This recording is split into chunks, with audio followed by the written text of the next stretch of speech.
Heel erg benieuwd of daar grote verschillen in zitten. Jij hebt de cijfers. L'extrême droite et le centre-gauche au coude à coude. Selon un sondage effectué à la sortie des urnes aux Pays-Bas, l'alliance entre la gauche et les Verts serait en tête, suivie de près par le parti de Geert Wilders. Des chiffres qui montrent une percée limitée de l'extrême droite qui était donnée favorite et qui espérait donc réaliser un meilleur score.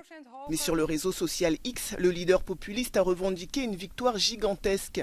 Son parti, le PVV, devrait obtenir 7 sièges au Parlement européen, alors qu'il n'en avait qu'un seul jusqu'à présent. Vainqueur surprise des élections législatives en novembre dernier, son parti s'était engagé à organiser un référendum sur une sortie des Pays-Bas de l'UE. Depuis, l'idée a été abandonnée, mais Geert Wilders reste un eurosceptique.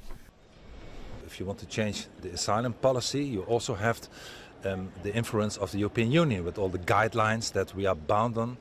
And if you want to change that, you also need to have a strong presence in the European Parliament and make sure that if necessary, we will be able to change the European guidelines in order to be in charge of our own immigration policy and asylum policy, you know. Les sondages réalisés à la sortie des urnes pour ces élections européennes montrent que les Néerlandais sont partagés quant à la politique de Geert Wilders. These elections or the last elections showed that people are fed up with the system at the moment. So things must be changed, but I don't think the vision of Mr. Wilders is the right vision. At this moment, for me, the best option should be that we support him. And see, he is also bounded in the national constitution.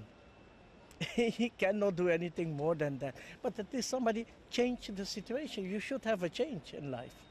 Cette année, la participation, estimée à 47%, a été plus forte qu'en 2019. Même si les Néerlandais ont été les premiers à voter jeudi, ils devront patienter jusqu'à dimanche pour obtenir les résultats officiels lorsque le reste des pays de l'UE aura fini de voter.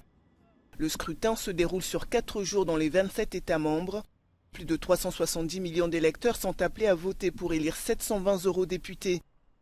Et comme aux Pays-Bas, les sondages prédisent une poussée de l'extrême droite, notamment en France et en Allemagne.